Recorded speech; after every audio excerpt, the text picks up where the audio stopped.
क्षत्रिय और राजपूत उत्पत्ति विषय अनेक मतभेद रही जहाँ युक्तियुक्त और प्रामाणिक बोली बोध है ताकू संग्रह करी एही वीडियोटी प्रस्तुत करा जायछि।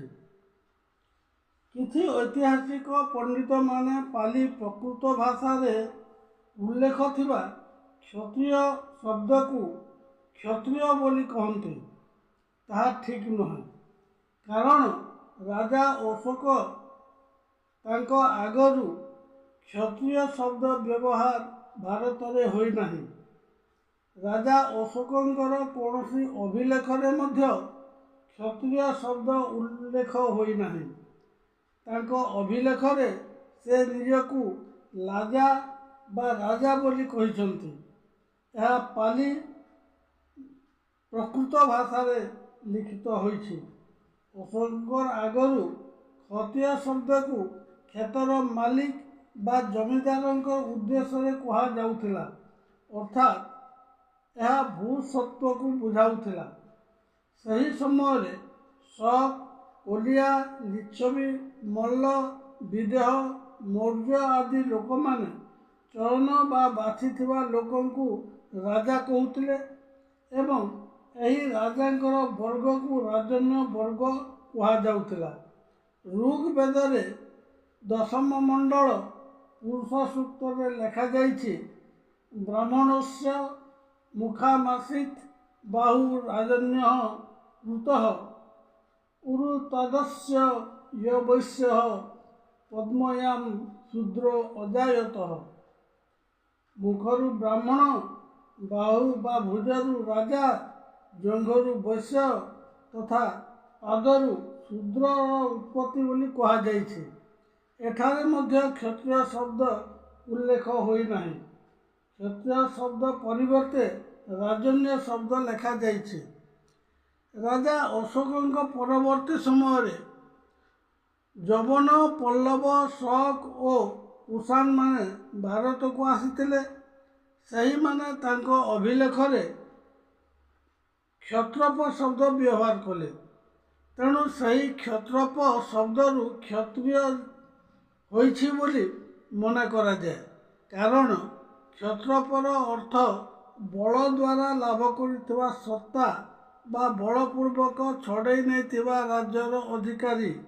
तेणु पाली प्रकृत भाषा रे थिबा क्षत्रिय शब्द को क्षत्रिय बोली भाविबा संपूर्ण भूल अटे।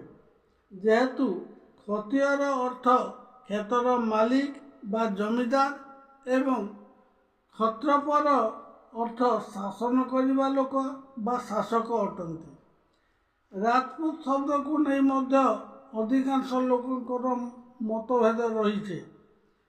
राजपूत शब्द पाली भाषा रु आसीছে। यह राजा एवं पूत दुईटी शब्द द्वारा गठित, जार अर्थ राजाकर पुଅ।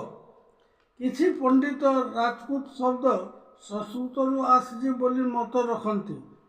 सेमाने कहते संस्कृत भाषा रे थिबा राजपुत्र को राजपूत कहा जाइछि। यह मध्य भ्रम धारणा सृष्टि करुछि। संस्कृत रे पुत्र को पुत्र कहते। राजपूत शब्द पाली भाषा रु सृष्टि होई अछि। ऐतिहासिक मत अनुसार राजपूत शब्दर व्यवहार ख्रीष्ट 950 रे एक समूह रूप होइछि। सही समूह रे सामिल होइतिबा प्रथम राजवंश प्रतिहार राजवंश बोली कहा जाइछि। एकादश शताब्दी रे राजपूत शब्द राजवंशर अधिकारी मानक पई व्यवहृत होइछि, किंतु एही उपाधि वंशानुगत होई नथिला। 16 शताब्दी रे यह वंशानुगत हैला।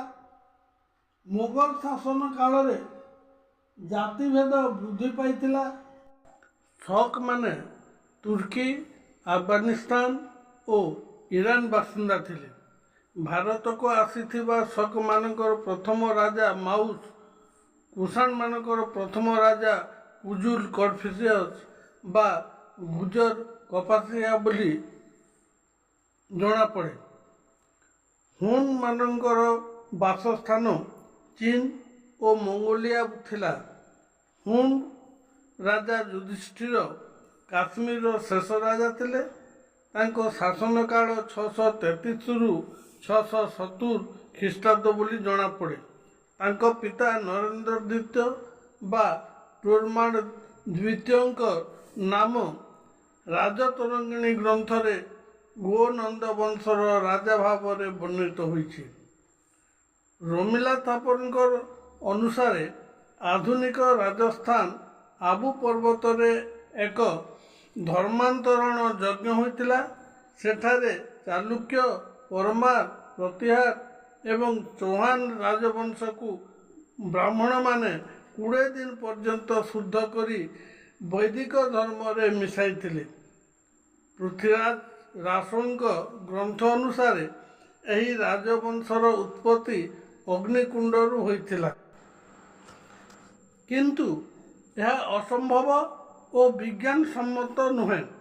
ବରଂ ଏହା ସତ୍ୟ ଯେ ବୌଦ୍ଧ ରାଜାଙ୍କୁ ପରାଜିତ କରିବା ପାଇଁ ଦତ୍ତାତ୍ରେୟ ବିଦେଶୀ ରାଜାମାନଙ୍କୁ ଚୟନ କରିଥିଲେ।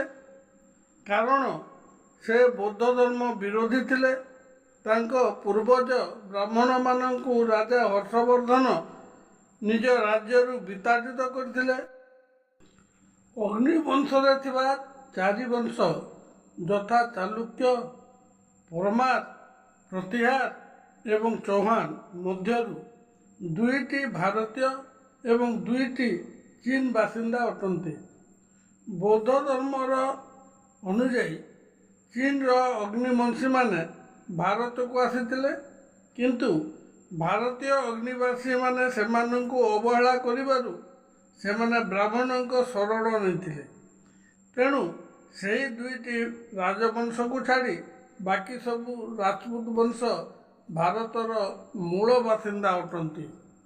ସେହି ବିଦେଶୀ କ୍ଷତ୍ରିୟମାନଙ୍କୁ ବର୍ତ୍ତମାନ କାଳରେ ମନୁବାଦୀଙ୍କ ଦ୍ୱାରା ଅଧିକ ସମ୍ମାନ ଦିଆଯାଉଛି। ଏହା ସ୍ପଷ୍ଟ ହୋଇଛି ଯେ କ୍ଷତ୍ରିୟ ଆର୍ଯ୍ୟ ବର୍ଣ୍ଣ ବ୍ୟବସ୍ଥାର ଉଚ୍ଚ ଅନ୍ୟ ସ୍ତର ଅଟେ। ଏହି ଆର୍ଯ୍ୟ ରାଜାମାନଙ୍କର ପାଇଁ ତାହା ଉପଯୁକ୍ତ ଅଟେ। କିନ୍ତୁ ରାଜପୁତ ଅନାର୍ଯ୍ୟ ଶବ୍ଦ ଅଟେ ଏବଂ ଅନାର୍ଯ୍ୟ ରାଜାମାନଙ୍କ ପାଇଁ ଉପଯୁକ୍ତ ଅଟେ। ବୃହତ୍ ଧର୍ମ ପୁରାଣ ଉତ୍ତରକାଣ୍ଡ ଅଧ୍ୟାୟ 13 ଅନୁସାରେ ରାଜପୁତ୍ର ବା ରାଜପୁତ ଶୂଦ୍ର ଅର୍ଥାତ୍ ଅନାର୍ଯ୍ୟ ଅଟନ୍ତି। ଯେତେବେଳେ ବୈଦିକ ଆର୍ଯ୍ୟ ବ୍ୟବସ୍ଥାର ଆଧାର ରାଜତନ୍ତ୍ର ଥିଲା, ଏଥିରୁ ସ୍ପଷ୍ଟ ଭାବରେ ଜଣାପଡ଼ୁଛି ଯେ କେବଳ ଆର୍ଯ୍ୟମାନେ ହିଁ କ୍ଷତ୍ରିୟ ବୋଲାଉଥିଲେ, ଅନାର୍ଯ୍ୟ ନୁହେଁ।